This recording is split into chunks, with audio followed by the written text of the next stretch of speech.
हाँ जी स्टूडेंट्स, तो आज हमने स्टार्ट करना था मोमेंट ऑफ फोर्स से। The turning effect of a force about a point is called moment of force and about that point. ठीक है, if a force acts on a body at a point P and rotates the body about the point O, then the moment of F about O is given by. ठीक है, हमारे पास moment of force क्या होता है? किसी भी force का turning effect. जैसे हम किसी पेचकस से, ठीक है, घुमाते हैं, आपको पता है राउंड यानी कि सर्कुलर मोशन में उसको क्या करते हैं, घुमाते हैं बारी बारी। तो ये टर्निंग इफेक्ट है, फोर्स लगा रहे हैं और उसको क्या कर रहे हैं, टर्न कर रहे हैं। ठीक है, घुमा रहे हैं, इस कॉल्ड मूवमेंट ऑफ फोर्स। ठीक है, इसका क्या कहता है, movement of force about that point. एक पॉइंट के इर्द गिर्द आप उसको क्या कर रहे होते हैं, यानी कि घुमा रहे होते हैं। ठीक है, if a force acts a body at a point P and rotate the body about the point with the moment of force about O is given by R cross F। जो फोर्स आपने F लगाई है, ठीक है, और R आपने जो, यानी कि आपके पास वो जो O से P तक का डिस्टेंस है, जिस पॉइंट पे आपने फोर्स लगाई है, और वो जो पॉइंट है, ठीक है, जिस पॉइंट के इर्द गिर्द आपने, यानी कि आप मूवमेंट कैलकुलेट कर रहे हैं। ठीक है, तो R क्रॉस के F के इक्वल होता है। अब हमारे पास क्वेश्चन रीड आउट करते हैं। तो मूवमेंट ऑफ फोर्स का आपने फॉर्मूला पढ़ लिया कि R क्रॉस F के प्रोडक्ट, मतलब R और F का क्रॉस प्रोडक्ट। तो वही I J के और यानी कि R के कंपोनेंट्स, फिर F के कंपोनेंट्स, तीनों यानी कि कोऑर्डिनेट्स जो I J के कोऑर्डिनेट्स के साथ आ रहे होते हैं हमारे पास। ठीक है, तो वो हमारे पास जो तीनों कंपोनेंट्स हैं उसको लिखेंगे और फिर वो क्रॉस प्रोडक्ट का वैल्यू निकालेंगे। ठीक है, तो क्वेश्चन नंबर 11 है आपके पास। A force F is applied. ये आपको एक पॉइंट दिया हुआ है, find the movement of force about that point. ठीक है, बेसिकली आपको दो पॉइंट्स गिवन होते हैं। ठीक है, और R क्या होता है, इन दोनों पॉइंट्स के दरमियान का जो होता है डिस्टेंस होता है। ठीक है, ये एक पॉइंट जिस पे आपने फोर्स अप्लाई की, एक वो पॉइंट है जिसके अबाउट आप मूवमेंट निकाल रहे हैं।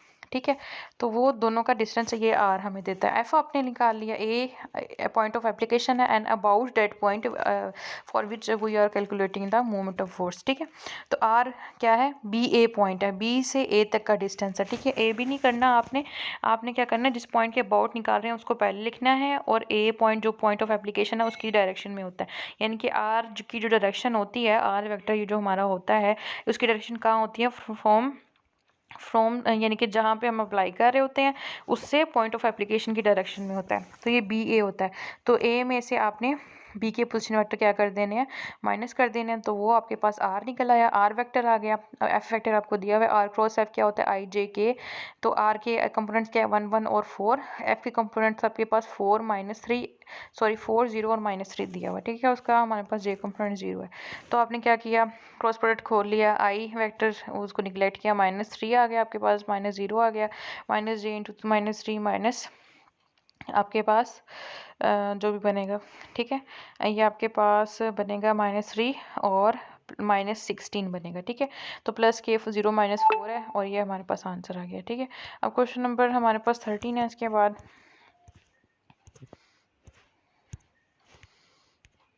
ठीक है, क्वेश्चन नंबर 13 आपके पास क्या आ रहा है, give a force F acting about a point, find the moment of force about a point. बिल्कुल उसी तरह है कि हमारे पास फोर्स दी हुई है, आपको एक पॉइंट दिया हुआ है।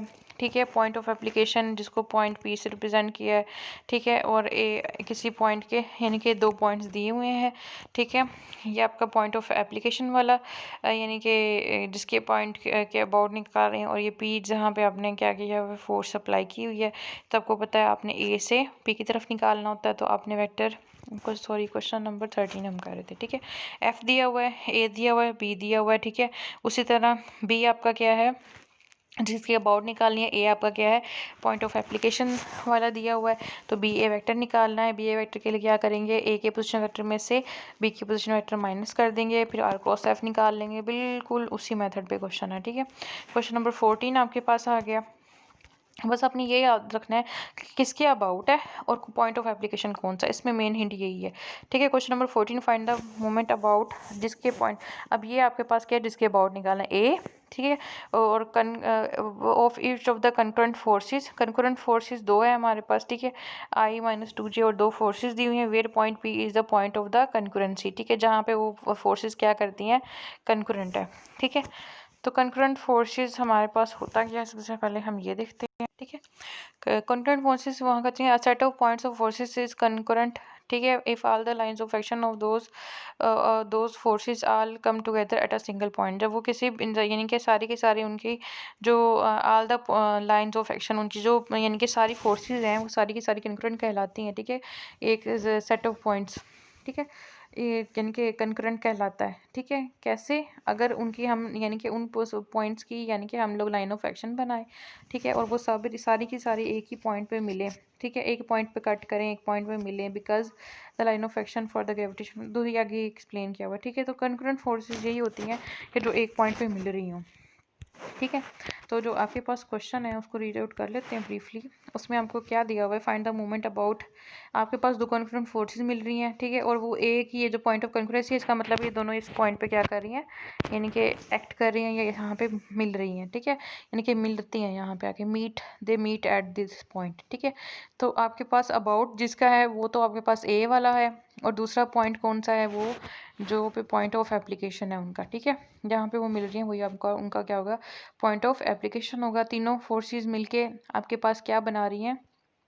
अच्छा जी, उसके बाद आपने क्या करना है, तीनों फोर्सेस को, क्योंकि आपको एक तो तीनों फोर्स जहाँ मिल रही हैं वहाँ ही उनका एप्लीकेशन का पॉइंट होगा। ठीक है, आर ए पी निकाला आपने। ठीक है, अबाउट आपने ए निकालना था और पी आपका पॉइंट ऑफ एप्लीकेशन था, तो आपने ए पी ही निकालना था। ठीक है, तो उसके बाद आपके पास क्या गया, आर वेक्टर के बाद आपके पास तीन फोर्सेस दी हुई, तीनों को आपने क्या करना है, F1 F2 और F3 तीनों कंकरेंट है। ठीक है, तीनों एक पॉइंट पे मिलेगी और वहाँ से नेट फोर्स बनेगी, तो वो आपने नेट फोर्स निकाल ली F, यानी कि F1 F2 और F3 का रिजल्टेंट। ठीक है, ये आपके पास क्या निकल आई। और उसके बाद है M, मोमेंट ऑफ फोर्स निकालना है आपने। ठीक है, मोमेंट ऑफ फोर्स आपने कैसे निकालना है, आर क्रॉस एफ कर देना है। आर क्रॉस एफ के लिए आई जे के आ गया। ठीक है, तीनों वेक्टर्स के आई जे और कंपोनेंट्स लिख दिए, जो कि हैं 1 -1 एंड 0, किसके, आर के, एंड आपके पास एफ के 4 5 एंड 1, तो उसकी आपने वैल्यू निकाल दी। क्योंकि ये अभी क्रॉस प्रोडक्ट है, आपके पास यूनिट्स में आंसर नहीं, आप यानी किसके साथ लिखोगे, ये एक वेक्टर निकल रहा है, वेक्टर के अंदर डायरेक्शन और मैग्नीट्यूड दोनों होती हैं। जो हम उधर निकालते थे वो स्केलर प्रोडक्ट था, वो तो आपको पता है हमेशा स्केलर वैल्यू देता है, और क्रॉस प्रोडक्ट आपको क्या देता है, एक वेक्टर वैल्यू देता है। ठीक है, तो ये वेक्टर है, इसके आई जाएगा तीनों कंपोनेंट्स आ गए। अब हमारे पास लास्ट है जो बेसिकली इस चैप्टर का यानी कि इस एक्सरसाइज का लास्ट क्वेश्चन है। पहले आपका 7.5 का टेस्ट होगा अगले दिन, और उसके बाद उसके अगले दिन इस पूरे के पूरे चैप्टर का टेस्ट होगा। ठीक है, a force F is applied at point P. ठीक है, आपको फोर्स एफ है, अप्लाई किया आपने किसी पॉइंट पी के ऊपर, find this moment about the point.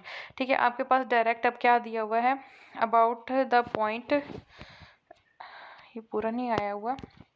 ठीक है, तो जिस पॉइंट के अबाउट है वो दिया होगा, वहाँ पे आपके पास पी और क्यू दो पॉइंट है, क्यू पे आपने निकाला है, वहाँ पे आपको पी दिया हुआ था, दूसरा क्यू पॉइंट था जिसके अबाउट निकालना था वो दिया हुआ। ठीक है, तो यहाँ पे क्यू मैंने लिख लिया है 2 1 और वो दिया हुआ है। ठीक है, और यहाँ से आपके पास क्या आ गया, इसके बाद आपने क्यू पे निकाला। ठीक है, पी के अबाउट निकालना है, पी के हमारे पास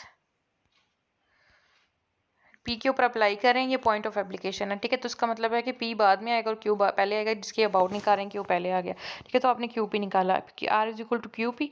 ठीक है, तो क्यू पी आपने निकाल दिया, R is equal to this आ गया, आपने आर निकाल लिया। ठीक है, आपके पास दोनों पॉइंट्स थे, आपने पोजिशन वैक्टर में ऑफ पी में से पोजिशन वैक्टर ऑफ क्यू निकाल दिया, तो आपके पास आर आ गया। फिर मोमेंट ऑफ फोर्स निकालने के लिए आपने आर उसके एफ कर दिया, डिटर्मिनेंट ऑफ आई जे के आर के कंपोनेंट्स हैं -1 -3 एंड 2, इस टाइप के कंपोनेंट से 7 4 और -3 यहाँ पे इतना नहीं लिखे हुए। फिर डिटर्मिनेंट खोल लिया, डिटर्मिनेंट ओपन करने के बाद आई के जे के की फॉर्म में एक वेक्टर आ गया, यही आपका आंसर है। ठीक है, तो यही बेसिक्स थे आपके पास बेसिकली सारे। ठीक है, तो इसके बाद मैं आपका टेस्ट लूँगी। ठीक है, और ये mathscity.org के नोट्स बहुत ज़बरदस्त है, यहाँ से मैं आपको पढ़ा रही हूँ, ये हम आपको ग्रुप में भी शेयर कर देती हूँ साथ के साथ, ताकि आप लोगों को कोई मसला ना हो। जो क्वेश्चन आपको समझ ना आए वो आप लोग मुझसे पूछ सकते हैं।